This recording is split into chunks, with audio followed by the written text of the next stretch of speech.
ಇಲ್ಲಿ ನೀವು ಯಾರ್ಯಾರು ಕೆ ಅಪ್ಲಿಕೇಶನ್ ಫಿಲ್ ಅಪ್ ಮಾಡಿದ್ದೀರಾ, ನೀವು ಪ್ರತಿಯೊಬ್ರು ಕೂಡ ಈ ಒಂದು ವಿಡಿಯೋನ ಮಿಸ್ ಮಾಡ್ದೇ ಕೊನೆವರೆಗೂ ಕೂಡ ನೋಡಬೇಕಾಗುತ್ತೆ. ಯಾಕೆಂದರೆ ಕೆ ಅಪ್ಲಿಕೇಶನ್ ಫಿಲ್ ಅಪ್ ಮಾಡಿದ ತಕ್ಷಣ ಕೆಲಸ ಮುಗಿಯಲ್ಲ. ಇವಾಗ ನಾನು ಏನು ಹೇಳ್ತೀನಲ್ಲ ಈ ಒಂದು ವಿಡಿಯೋದಲ್ಲಿ, ಆ ಒಂದು ಡೀಟೇಲ್ಸ್ ಎಲ್ಲ ಕೂಡ ಕರೆಕ್ಟಾಗಿದೆಯಾ ನಿಮ್ಮ ಕೆ ಅಪ್ಲಿಕೇಶನಲ್ಲಿ ಅನ್ನೋದನ್ನ ಒಂದ್ಸಲಿ ಚೆಕ್ ಮಾಡ್ಕೋಬೇಕಾಗುತ್ತೆ. ಯಾಕೆಂದರೆ ಇವಾಗ ಏನಾದರೂ ಒಂದು ಮಿಸ್ಟೇಕ್ ಆಗಿತ್ತು, ನೀವು ಕರೆಕ್ಟಾಗಿ ನೋಡಿಲ್ಲ ಅಂದರೆ ಕೌನ್ಸಲಿಂಗ್ ಸ್ಟಾರ್ಟ್ ಆದಮೇಲೆ ನಿಮ್ಗೆ ಆಪ್ಷನ್ ಟ್ರೀ ಮಾಡೋದೇ ಅವರು ವಿತ್ಹೆಲ್ಡ್ ಮಾಡ್ಬೋದು, ಅಥವಾ ನಿಮಗೆ ಸೀಟ್ ಅಲಾಟ್ಮೆಂಟ್ ಆಗಬೇಕಾದ್ರೆ ಕೆಲವು ಪ್ರಾಬ್ಲಮ್ ಆಗ್ಬೋದು, ಅಥವಾ ಅಡ್ಮಿಷನ್ ಟೈಮಲ್ಲಿ ಕೆಲವು ಪ್ರಾಬ್ಲಮ್ ಆಗ್ಬೋದು. ಈ ರೀತಿ ಒಂದು ಪ್ರಾಬ್ಲಮ್ಗಳು ಅರೈಸ್ ಆಗುವಂಥ ಚಾನ್ಸಸ್ ಇರುತ್ತೆ.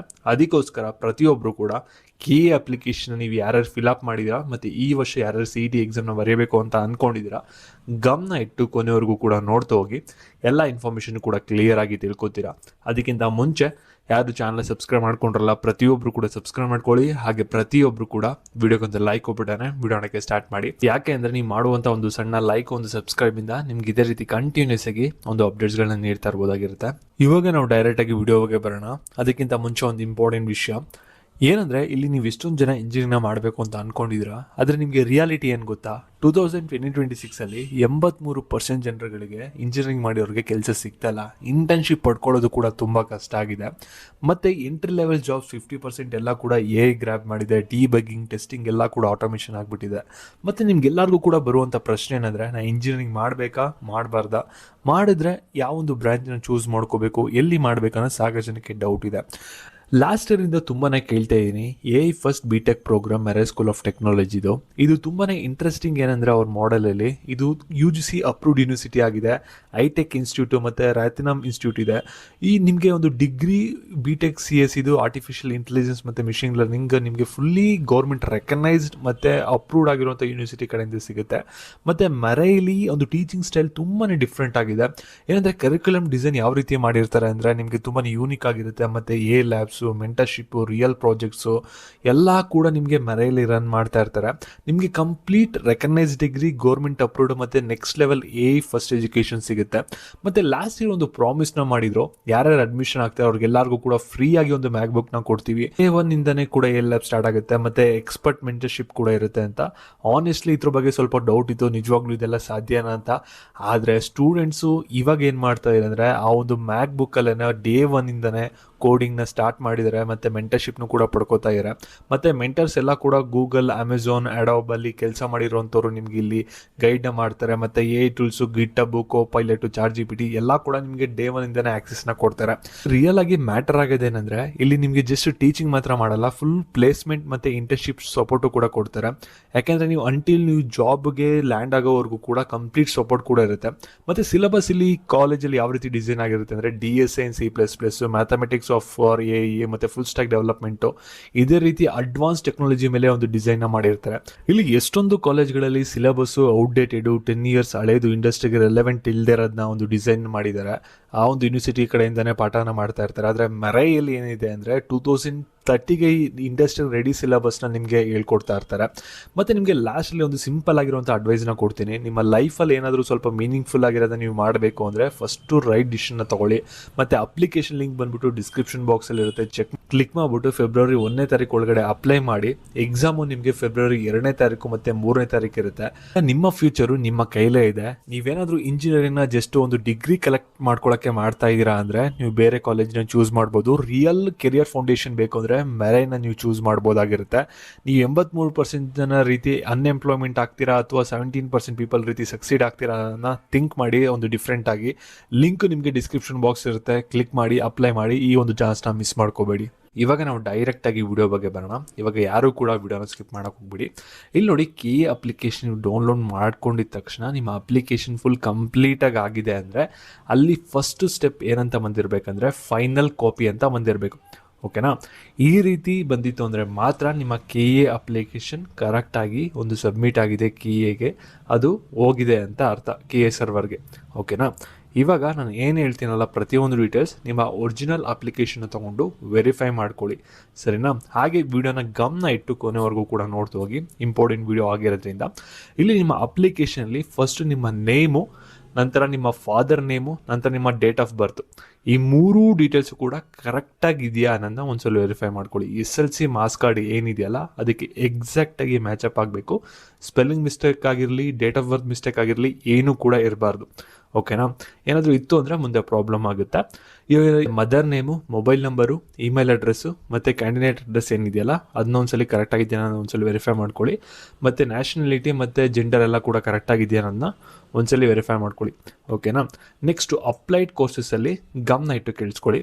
ಇಲ್ಲಿ ನೀವೇನಾದರೂ PCMB 4 ಕೋರ್ಸ್ನೂ ಕೂಡ ಎಕ್ಸಾಮ್ ಬರಿತೀನಿ ಅಂತ ಸೆಲೆಕ್ಟ್ ಮಾಡಿಕೊಂಡ್ರೆ ಇವಾಗ ಕಣ್ಮುಂದೆ ಏನು ಕಾಣ್ತಿದೆಯಲ್ಲ ಇಷ್ಟು ಕೋರ್ಸ್ಗೂ ಕೂಡ ನೀವು ಕೌನ್ಸಿಲಿಂಗ್ನ ಅಟೆಂಡ್ ಮಾಡ್ಬೋದು, ಪ್ಲಸ್ ಇಂಜಿನಿಯರಿಂಗ್ ಕೌನ್ಸಿಲಿಂಗು ಕೂಡ ಅಟೆಂಡ್ ಮಾಡ್ಬೋದು. ಇವಾಗ ನೀವು PCB ಅಂತ ಮಾತ್ರ ಸೆಲೆಕ್ಟ್ ಮಾಡ್ಕೊಂಡಿದ್ರೆ ಇವಾಗ ನೀವು ಮ್ಯಾಥ್ಸ್ ಎಕ್ಸಾಮ್ನ ಬರೆಯೋಕ್ಕಾಗಲ್ಲ, ಬರೆದ್ರೂ ಕೂಡ ಅವ್ರು ಕನ್ಸಿಡರ್ ಮಾಡ್ದೇನೂ ಕೂಡ ಇರ್ಬೋದು.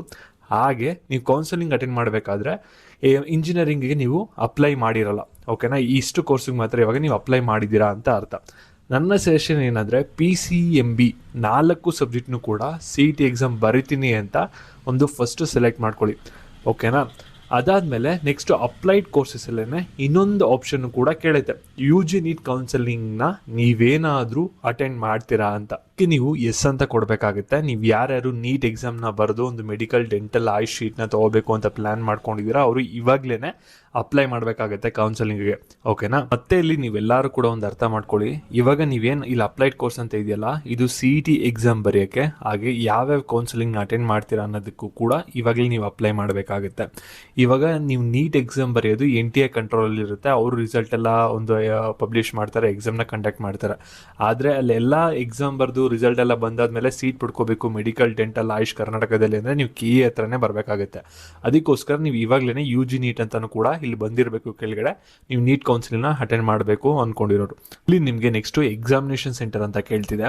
ಇವಾಗ ಫಸ್ಟ್ ಎಕ್ಸಾಮಿನೇಷನ್ ಸೆಂಟರ್ನ ನಿಮ್ಮ ಡಿಸ್ಟಿಕ್ನ ಸೆಲೆಕ್ಟ್ ಮಾಡ್ಕೊಳ್ಳಿ. ನೆಕ್ಸ್ಟ್ ಪ್ರಿಯಾರಿಟಿ 2ನ ನಿಯರ್ ಬೈ ಡಿಸ್ಟಿಕ್ ಯಾವುದಿದೆ ಅದನ್ನ ಸೆಲೆಕ್ಟ್ ಮಾಡ್ಕೊಳ್ಳಿ. 90% ಏನು ಮಾಡ್ತಾರೆ ಅಂದರೆ ನಿಮ್ಮ ಡಿಸ್ಟಿಕಲ್ಲೇ ಅಲಾಟ್ಮೆಂಟ್ ಮಾಡ್ಕೊಡೋಕ್ಕೆ ಟ್ರೈ ಮಾಡ್ತಾರೆ. ಇನ್ನು 10% ಏನಾದರೂ ಸೀಟ್ಸ್ ಅವೈಲಬಿಲಿಟಿ ಇಲ್ಲ ನಿಮ್ಮ ಎಕ್ಸಾಮಿನೇಷನ್ ಸೆಂಟರಲ್ಲಿ ನಿಮ್ಮ ಡಿಸ್ಟಿಕಲ್ಲಿ ಅಂದರೆ ಅವಾಗ ಮಾತ್ರ ನಿಮಗೆ ಪಕ್ಕ ಡಿಸ್ಟಿಕ್ ಹಾಕೊಡ್ತಾರೆ. ಮತ್ತೆ ಇಲ್ಲಿ ನೆಕ್ಸ್ಟು ಎಲಿಜಿಬಿಲಿಟಿ ಮತ್ತು ಕ್ಯಾಸ್ಟ್ ರಿಸರ್ವೇಷನ್ ಇದೆಯಲ್ಲ ಇದನ್ನ ಕರೆಕ್ಟಾಗಿ ನೀವು ಇಲ್ಲಿ ಅಪ್ಲಿಕೇಶನಲ್ಲಿ ಅಬ್ಸರ್ವ್ ಮಾಡಬೇಕಾಗುತ್ತೆ. ಇವಾಗ ನಿಮ್ಮದು ಎಲಿಜಿಬಿಲಿಟಿ ಕ್ಲಾಸ್ ಕೋಡ್ ಕರೆಕ್ಟಾಗಿ ಬಂದಿದೆಯಾ, ಎನಾ, ಬಿನ, ಸಿನ, ಡಿನ ಅದು ಕರೆಕ್ಟಾಗಿ ಬಂದಿದೆಯಾ ಅನ್ನೋದನ್ನ ಫಸ್ಟು ನೋಡ್ಕೊಳ್ಳಿ. ಅದಾದಮೇಲೆ ನಿಮ್ಮ ಮದರ್ ಟಂಗು ಕರೆಕ್ಟಾಗಿ ಬಂದಿರಬೇಕು, ಮತ್ತು ನಿಮ್ಮ ರಿಲಿಜನ್ ಹಿಂದೂನ ಮುಸ್ಲಿಮ್ ಅನ್ನೋದು ಕೂಡ ಮೆನ್ಷನ್ ಆಗಿರಬೇಕು. ಅದನ್ನ ಒಂದ್ಸಲ ವೆರಿಫೈ ಮಾಡ್ಕೊಳ್ಳಿ. ಮತ್ತು ನೀವು ಕರ್ನಾಟಕದಲ್ಲಿ ಎಷ್ಟು ವರ್ಷ ಓದಿದ್ದೀರಾ ಅನ್ನೋ ಡೀಟೇಲ್ಸ್ ಕೊಟ್ಟಿರ್ತೀರಲ್ಲ ಅದು ಕರೆಕ್ಟಾಗಿ ಇಲ್ಲಿ ಬಂದಿರಬೇಕು, ಅದನ್ನ ನೋಡ್ಕೊಳ್ಳಿ. ಓಕೆನಾ. ಅದಾದಮೇಲೆ ನೀವು ಯಾರ್ಯಾರು ಕ್ಯಾಟಗರಿ ಸರ್ಟಿಫಿಕೇಟ್ನ ಕೊಟ್ಟಿದ್ದೀರಾ ಮತ್ತು ಇನ್ಕಮ್ ಸರ್ಟಿಫಿಕೇಟ್ನ ಕೊಟ್ಟಿದ್ದೀರಾ ನೀವೆಲ್ಲರೂ ಕೂಡ ನಿಮ್ಮ ಕ್ಯಾಟಗರಿಯಲ್ಲಿ ಕರೆಕ್ಟಾಗಿ ಡಿಸ್ಪ್ಲೇ ಆಗಿದೆಯಾ, ಬಂದಿದೆಯಾ ಅನ್ನೋದನ್ನ ಒಂದ್ಸಲ ವೆರಿಫೈ ಮಾಡ್ಕೊಳ್ಳಿ. ಹಾಗೆ RD ನಂಬರು ನಿಮ್ಮದು ಕ್ಯಾಟಗರಿ ಸರ್ಟಿಫಿಕೇಟ್ದು ಬಂದಿದೆಯಾ ಅನ್ನೋದನ್ನ ಒಂದ್ಸಲ ವೆರಿಫೈ ಮಾಡ್ಕೊಳ್ಳಿ. ಹಾಗೆ ನಿಮ್ಮದು ಇನ್ಕಮ್ ಸರ್ಟಿಫಿಕೇಟ್ ಏನಾದರೂ ಬಂದಿದೆಯಾ ಅನ್ನೋ ಒಂದ್ಸಲ ವೆರಿಫೈ ಮಾಡ್ಕೊಳ್ಳಿ. ಓಕೆನಾ. ಇಲ್ಲಿ ನೀವು ಅಪ್ಲಿಕೇಶನ್ ಹಾಕಬೇಕಾದ್ರೆ ಕ್ಯಾಟಗರಿ ಮತ್ತು ಇನ್ಕಮ್ ಸರ್ಟಿಫಿಕೇಟ್ನ ಅಪ್ಲೈ ಮಾಡಿರ್ತೀರಾ, ಆದರೆ ಅಪ್ಲಿಕೇಶನಲ್ಲಿ ತೋರಿಸ್ತಾ ಇಲ್ಲ ಅಂದರೆ ನಿಮ್ಮದು ಇನ್ಕಮ್ ಮತ್ತು ಕ್ಯಾಸ್ಟ್ ಸರ್ಟಿಫಿಕೇಟ್ ರಿಜೆಕ್ಟ್ ಆಗಿದೆ ಅಥವಾ ಎಕ್ಸೆಪ್ಟ್ ಮಾಡ್ಕೊಂಡಿಲ್ಲ ಅದು ಆನ್ಲೈನಲ್ಲಿ ಅಂತ ಅರ್ಥ ಬರುತ್ತೆ. ಓಕೆನಾ. ಅವಾಗ ಏನಾಗ್ತೀರ ಅಂದರೆ ಆಟೋಮೆಟಿಕ್ಲಿ ಜನರಲ್ ಮೆರಿಟಿಗೆ ನಿಮ್ಮನ್ನ ಕನ್ಸಿಡರ್ ಮಾಡ್ಕೋತಾರೆ. ಅದಕ್ಕೋಸ್ಕರ ಇದನ್ನ ಕೇರ್ಫುಲ್ಲಾಗಿ ಚೆಕ್ ಮಾಡ್ಕೊಳ್ಳಿ. ನಿಮ್ಮ ಫ್ರೆಂಡ್ಸ್ಗಳಿಗೂ ಕೂಡ ಈ ಒಂದು ವಿಡಿಯೋನ ಶೇರ್ ಮಾಡಿಬಿಟ್ಟು ಅವ್ರದ್ದು ಕೂಡ ಅವ್ರ ಅಪ್ಲಿಕೇಶನ್ ಚೆಕ್ ಮಾಡ್ಕೊಳ್ಳಿ. ಒಂದ್ಸಲಿ ಅವ್ರಿಗೆ ಶೇರ್ ಮಾಡಿರಿ ಒಂದು ವಿಡಿಯೋನ. ಓಕೆನಾ. ನೆಕ್ಸ್ಟ್ ಇಲ್ಲಿ ನೋಡ್ಬೋದು ನೀವು, ನೆಕ್ಸ್ಟ್ ಅದರ್ ರಿಸರ್ವೇಷನ್ ಅಂತ ಬರ್ತಿದೆ. ಇವಾಗ ನೀವೇನಾದರೂ religious, linguistic, study in Kannada medium, rural areas ಮತ್ತು ಅಲ್ಲಿ ಜಮ್ಮು ಆ್ಯಂಡ್ ಕಾಶ್ಮೀರ್, ಕಲ್ಯಾಣ ಕರ್ನಾಟಕ, NRI ಅಂತ ಇದೆಯಲ್ವಾ, ಇಷ್ಟರಲ್ಲಿ ನೀವು ಯಾವ್ಯಾವ ರಿಸರ್ವೇಷನ್ ಕ್ಲೈಮ್ ಮಾಡಿರ್ತೀರಾ ಅದು ಇಲ್ಲಿ ರಿಫ್ಲೆಕ್ಟ್ ಆಗಬೇಕು ಎಸ್ ಅಂತ. ಓಕೆನಾ. ಇವ್ರು ಯಾವುದು ಕೂಡ ಕ್ಲೈಮ್ ಮಾಡಿಲ್ಲ, ಅದಕ್ಕೆ ನೋ ಅಂತ ಇದೆ. ಇಲ್ಲಿ ಎಸ್ ಅಂತ ಕ್ಲೈಮ್ ಆಗಿದೆ ಅಂದರೆ ನಿಮಗೆ ಸೀಟ್ ಅಲಾಟ್ಮೆಂಟ್ ಆಗಬೇಕಾದ್ರೆ ಆವಾಗ ನಿಮಗೆ ಆ ಒಂದು ರಿಸರ್ವೇಷನ್ ಬೇಸಿಸ್ ಮೇಲೆ ಸೀಟ್ ಅಲಾಟ್ಮೆಂಟ್ ಆಗುತ್ತೆ. ಅಕಾಡೆಮಿಕ್ ಡೀಟೇಲ್ಸ್ನ ಕೇಳ್ತಿದೆ. ಓಕೆನಾ. ನೀವು ಅಕಾಡೆಮಿಕ್ ಡೀಟೇಲ್ಸ್ ಏನು ಫಿಲಪ್ ಮಾಡಿರ್ತೀರ, ನಿಮ್ಮ ಕ್ಲಾಸ್ 12 ಏನಾದರೂ ಡ್ರಾಪರ್ಸ್ ಆಗಿದ್ರೆ, ಹಾಗೆ ನಿಮ್ಮ PUC ಸ್ಟೂಡೆಂಟ್ ನಂಬರು ಮತ್ತು KCBBದು SLC ಬೋರ್ಡ್ ನಂಬರು ಎಲ್ಲ ಕೂಡ ಕರೆಕ್ಟಾಗಿ ಹಾಕಿದ್ದೀರಾ, ಕರೆಕ್ಟಾಗಿ ಆ ಒಂದು ನಂಬರ್ಗಳು ಡಿಸ್ಪ್ಲೇ ಆಗಿದೆಯಾ ಅನ್ನೋದನ್ನ ಪ್ರತಿಯೊಂದು ಕೂಡ ನೀವು ಇಲ್ಲಿ ಚೆಕ್ ಮಾಡ್ಕೋಬೇಕಾಗುತ್ತೆ. ಓಕೆನಾ. ಅದಾದಮೇಲೆ ನೀವು 1ನೇ ಕ್ಲಾಸಿಂದ 2nd PUCವರೆಗೂ ಕೂಡ ನೀವು ಎಲ್ಲೆಲ್ಲಿ ಓದಿದ್ದೀರಾ ಆ ಒಂದು ಸ್ಕೂಲ್ ಡೀಟೇಲ್ಸ್ ಕರೆಕ್ಟಾಗಿ ಇಲ್ಲಿ ಬಂದಿದೆಯಾ ಅನ್ನೋದನ್ನ ಒಂದ್ಸರಿ ನೋಡ್ಕೊಳ್ಳಿ. ಹಾಗೆ ಪಾಸಿಂಗ್ ಇಯರಲ್ಲಿ ಯಾವುದೇ ಥರದ ಮಿಸ್ಟೇಕ್ ಮಾಡ್ದೇ ಫಸ್ಟ್ ಸ್ಟ್ಯಾಂಡರ್ಡಿಂದ 12th ಕೂಡ ಕರೆಕ್ಟಾಗಿ ಎಂಟರ್ ಮಾಡಿದ್ದೀರಾ ಅನ್ನೋದನ್ನ ಒಂದ್ಸಲ ವೆರಿಫೈ ಮಾಡ್ಕೊಳ್ಳಿ.